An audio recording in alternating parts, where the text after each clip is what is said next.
In diesem Review testen wir das BoostKit 180, welches die volle Power der Fanatec CSL DD Wheelbase freischaltet. Wie sich dieses optionale Upgrade auf die Charakteristik der CSL DD auswirkt, das erfahrt ihr in den nächsten Minuten. Legt die Füße hoch und willkommen hier in meinem YouTube-Kanal.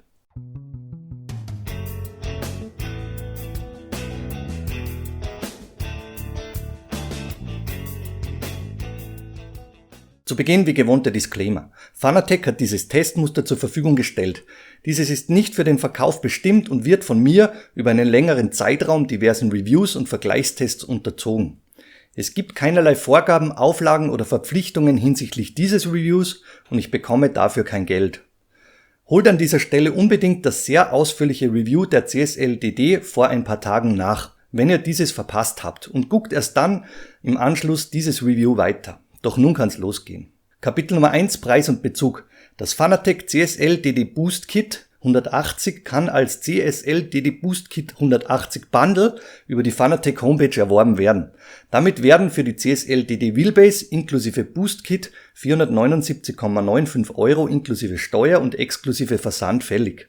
Wenn das BoostKit 180 separat geordert wird, dann beträgt der Preis dafür 149,95 €. Und so geht's weiter mit Kapitel Nummer 2, dem Lieferumfang. Wird das Fanatec CSL DD BoostKit Bundle geordert, so liegt das kleinere 90 Watt Netzteil der Basisversion nicht bei. Das BoostKit 180 bringt, wie der Name verrät, ein 180 Watt Netzteil samt der Verkabelung mit.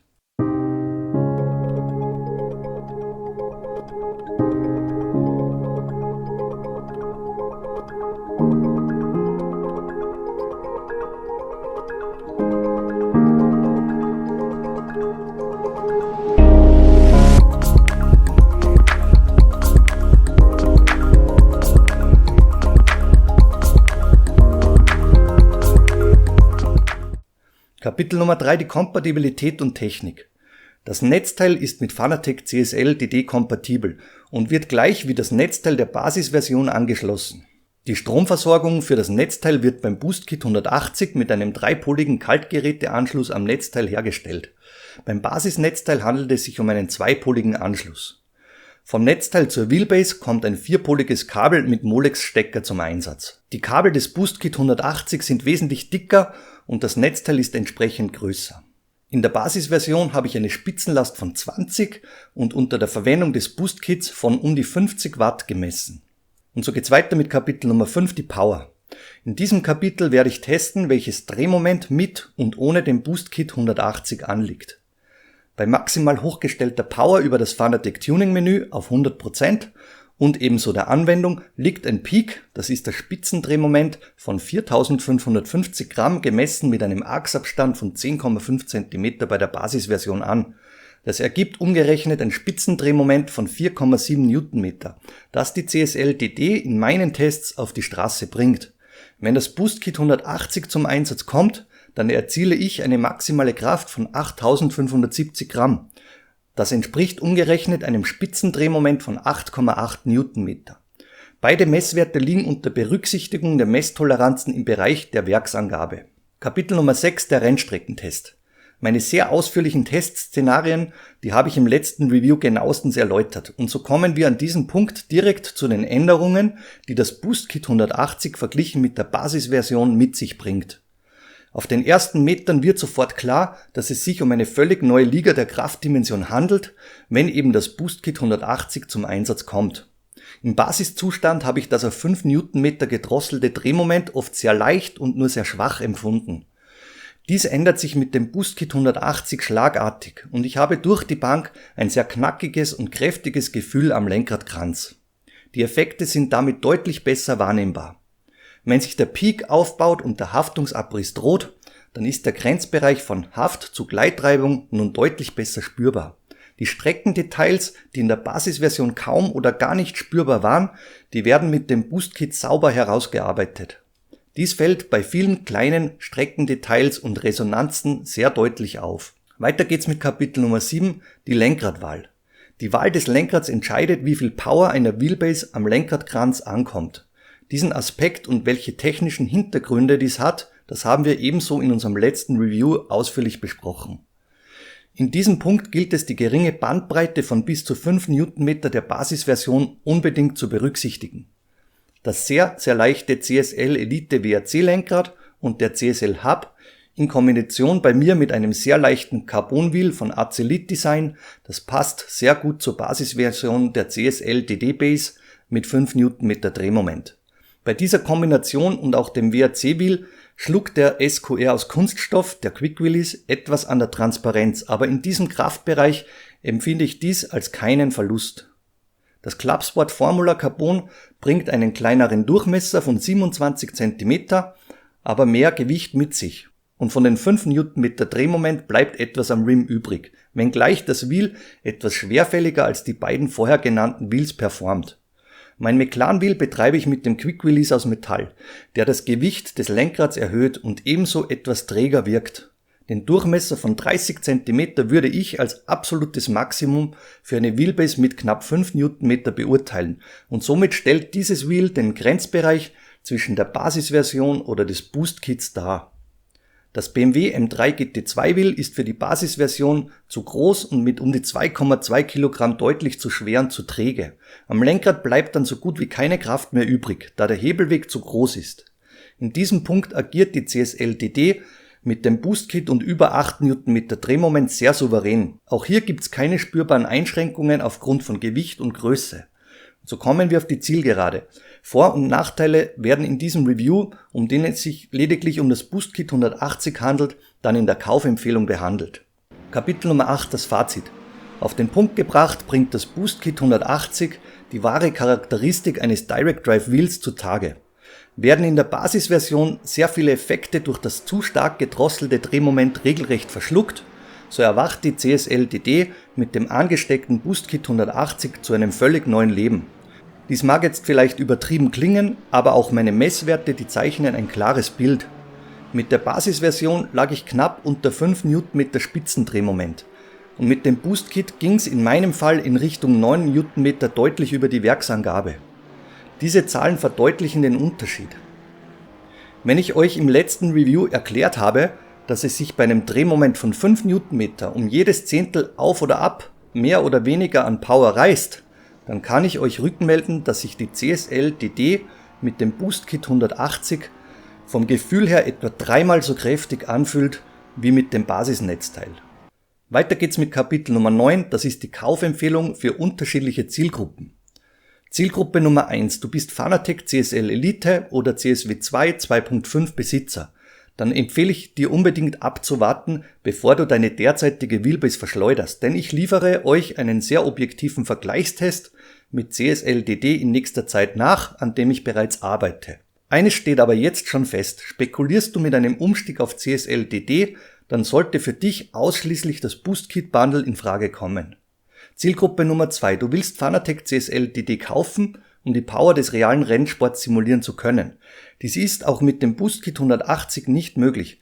Hierzu benötigst du Kräfte, die ab 12-15 Newtonmeter aufwärts gehen und du musst zu einem anderen Modell greifen. 8 bis 9 Newtonmeter hinterlassen zwar einen kräftigen Eindruck, aber auch hier muss man die Kräfteverhältnisse der Realität richtig einordnen. Klar ist aber, dass CSL DD mit dem Boost Kit 180 dem realistischen Fahrerlebnis im Rennsport mehr als deutlich näher rückt, als dies in der Basisversion mit 5 Newtonmeter der Fall ist. Zielgruppe Nummer 3. Du hast ein Budget von maximal rund um die 500 € und willst in die Direct Drive Wheel Welt von Fanatec einsteigen. Dies ist an dieser Stelle nicht möglich. Zu den 350 € für die CSL Elite DD in der Basisversion kommen bei Fanatec für das günstigste Lenkrad derzeit 200 und für die günstigsten Pedale derzeit 80 € dazu. Inklusive Versand benötigst du somit ein Mindestbudget von ca. 650 € und mit dem Boost Kit geht die Sache dann in Richtung 800 € fürs Gesamtpaket. Zielgruppe Nummer 4. Du besitzt ein Lenkrad im Bereich Thrustmaster T300. Ein Umstieg von Thrustmaster T300 zu CSL Elite DD in der Basisversion zahlt sich in Sachen Power und Fahrerlebnis in meinen Augen nicht aus. Knapp 5 Newtonmeter Drehmoment bringen hier ein nur marginales Upgrade in Sachen Power und die Effekte verlieren sich in der zu stark gedrosselten Charakteristik. Dieses Bild ändert sich dann schlagartig, wenn das Boost Kit 180 zum Einsatz kommt. Hiermit steigst du dann in eine völlig neue Liga des Simracings auf aber musst klarerweise auch das gut 2,5 bis 3-fache Budget im Hinterkopf behalten. Zielgruppe Nummer 5. Du besitzt die Speerspitze von Thrustmaster à la TGT oder TS/PC Racer. Dann warte meinen Vergleichstest ab. Vor kurzem habe ich das TGT2 ausführlich reviewed und klarerweise wird es auch hier einen Vergleichstest zur CSL-DD geben. Eines steht aber an dieser Stelle schon fest.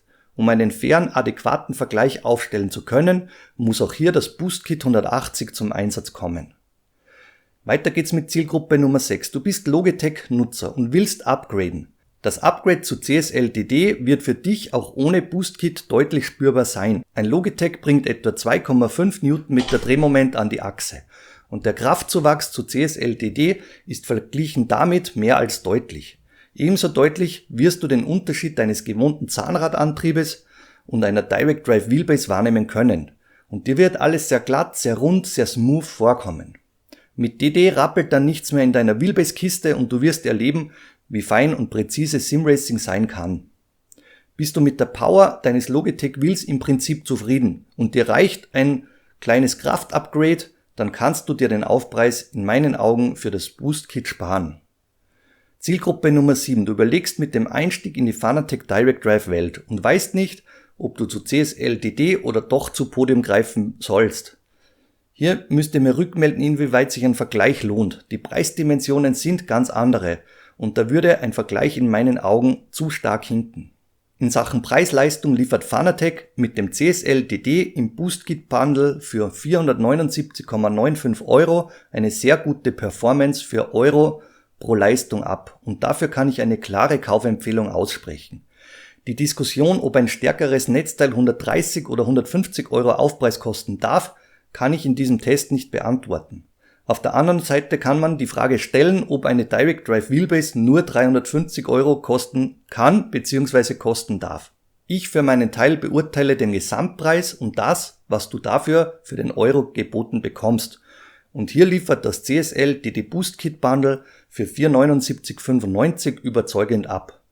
Bist du Logitech-Nutzer oder betreibst du dein Thrustmaster T300 Lenkrad meist nur mit 60 bis 70% der maximalen Power, dann wirst du dich vermutlich über die angebotene Basis um 349,95 € freuen und dein Auslangen finden.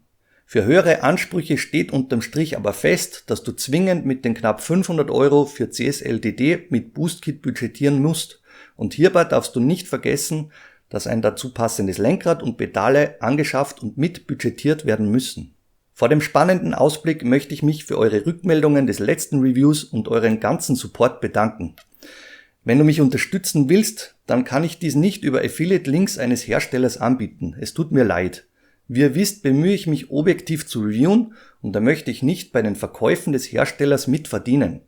Nutzt bitte andere Möglichkeiten in meiner Videobeschreibung wie PayPal, Patreon oder den Amazon Affiliate-Link, über welchen ihr alle Produkte bei Amazon kaufen könnt und mir Amazon dann ein paar Euronen an Provision überlässt.